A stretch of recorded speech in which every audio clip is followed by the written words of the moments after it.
Have you ever wondered exactly how we got here? Now, I know that's a loaded question, so let me be a little bit more clear. What I mean is, have you ever once wondered why there's so many faith communions if we're called to be the church united? Well, today, we're going to take a look back in history to see exactly what led us to where we are today.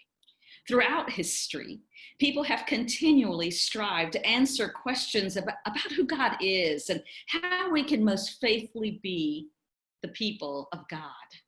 Now, these questions have often led to differences of opinion, and those differences of opinion have led to divisions in the church. To begin, let's start by looking at the Protestant Reformation, which occurred around the 1500s. At this time, the Catholic Church, capital C, was a central church that spanned across nations in the European Western world. As such, the Catholic Church was the authoritative voice of Christianity and set the standards of doctrine and discipline for believers. There are a few important things to remember about this time in history. During this time, most lay people, ordinary church members who are not clergy, did not have access to the scriptures because the Bible was not yet printed in the language of the people. Another important piece of information to keep in mind about this period of time is that the Catholic Church conducted all of their services in Latin, and nothing was in the language that the people spoke. So, the Catholic Church mediated lay people's access to the scriptures, helping them to find and grow in the faith. Most of the leadership at this time saw this as the best way to be faithful to the tradition and uphold the theological standards they held as important. With this framework in mind about the overall culture of the times, we can now move on to discuss some of the important features of the doctrine and discipline within the Catholic Church in those days. Common in that time period was the practice of indulgences, a practice of paid grace extended through the Pope that was believed to diminish or end the pain experienced in purgatory. In this time, it was the belief that salvation was received through the works of our lives, and thus indulgences were believed to help offset our bad works, to help us receive salvation more quickly in spite of our bad works.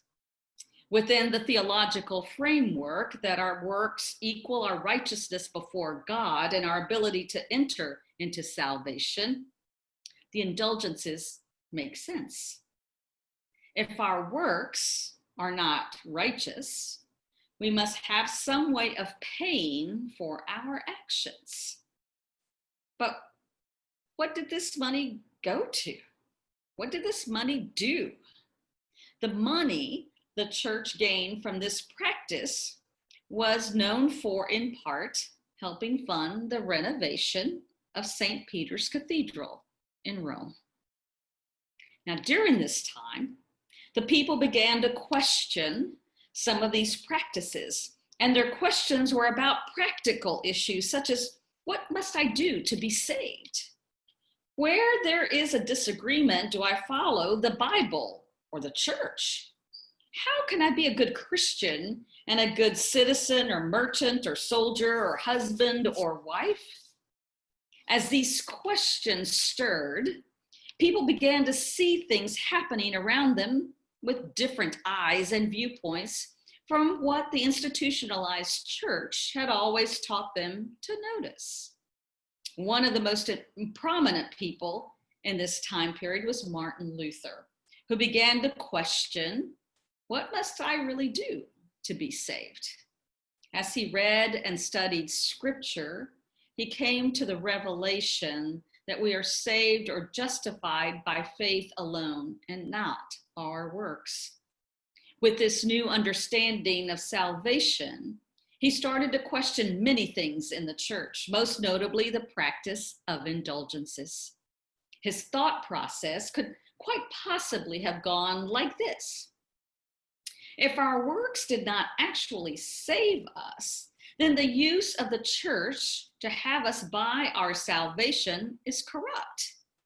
He was so bothered by this particular practice that on October 31st, 1517, he nailed a document entitled the 95 Thesis on the church in Wittenberg, questioning the practice outright, which, while not a new concept at the time, was seen as a radical action and a call to reform the church. The reform Luther looked for was one that rejected any notion of papal authority due to corruption in favor of individuals' right to interpret Scripture.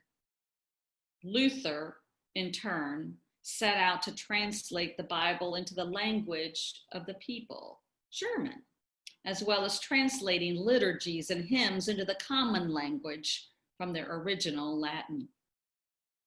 While not the only figure, Martin Luther is one of the main Christians that led the way for the outcry of reform during the Protestant Reformation.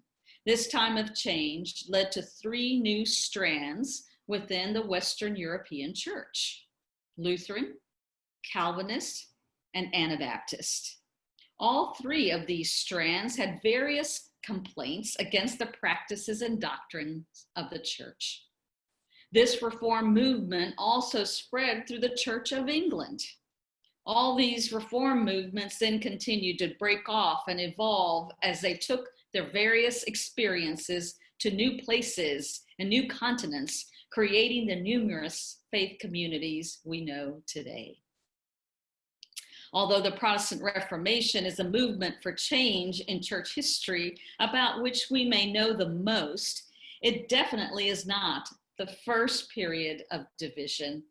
Prior to the Protestant Reformation, the Catholic Church developed into the main expression of Christianity in the European Western world, but it evolved into that position. There is a lot of history before then. We read in the Gospels and epistles about a new Christian movement that spread throughout the world from east to west. But this spread from east to west slowly started to put a strain on the unity of the church. The differing geographical locations necessitated different expressions of the church, of the one church. The expressions varied not only in the languages spoken amongst the people in the churches, but also in the church organization, liturgy, and theology. Church historian Everett Ferguson points out the strain of differences were more of emphasis than of contradictions. While the Western Church continued to emphasize the rules of canon law and move towards hierarchy and a central head known as the Pope, the Eastern Church understood itself less formally and more as the local assembly united in Eucharistic fellowship from the sacraments and from the ecumenical creeds. These emerging differences didn't immediately lead to division. For a while, they continued on eventually. This was not a desire to be united anymore. An occasion for division occurred in 1054, when the leaders of both the East and the West excommunicated one another, creating what is called the Great Schism. The one unified church became the church in the East, now known as the Orthodox churches, and the church in the West, now known as a Roman Catholic Church. This particular schism has yet to be healed, even though both excommunications were lifted in 1965. But even that very significant schism was not the first division. Prior to that were other divisions, since the emerging Christian movement raised many questions. Throughout the first millennium, these important and critical questions kept coming up within the church as the church began to define itself more systematically. One of the important factors leading up to the church needing to define itself more systematically is that Emperor Constantine became the first emperor to support the church instead of persecuting it. Because of the new church-state relations created under Constantine, the church was forced to define its nature and doctrine. Prior to this point, each part of the church had been functioning under a congregational model where bishops, in consultation with their clergy, made decisions for their own areas. The secrecy required just to survive as a church when being persecuted did not allow for the luxury to openly gather and discuss theological issues across the empire. When Constantine removed the need for secrecy, the whole function and structure of the church was released to become more developed.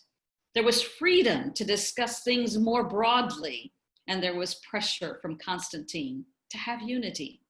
Thus, it was imperative that the church begin to develop an agreed definition of faith.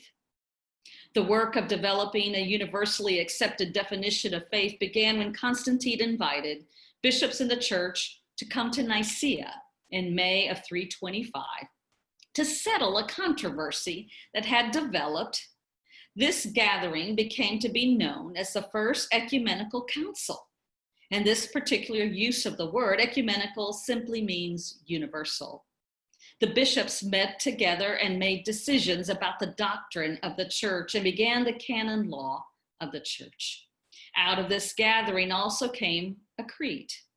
Over the course of 500 years, there were 6 more councils that met to discuss various theological issues that developed as a church tried to express an agreed upon definition of faith.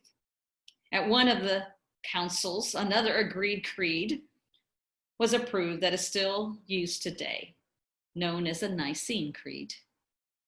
With all the successes of the council, some of the tensions that existed among differing opinions can be easily overlooked. However, there were at times difficult situations that often produced highly debated topics. Some left unsatisfied with the end results because they did not include their understanding of the definition of faith. Some dissenters' ideas were labeled as heresies and false doctrine. The result was that each one of the 7 councils represent the breaking away or schism from the one united church of another group with a divergent opinion. So how did we get here? We got here through years and years of people asking questions about God and disagreeing about the answers to which they came. Opinions resulting from attempts to define, expand, and reform the faith over and over again have produced separation.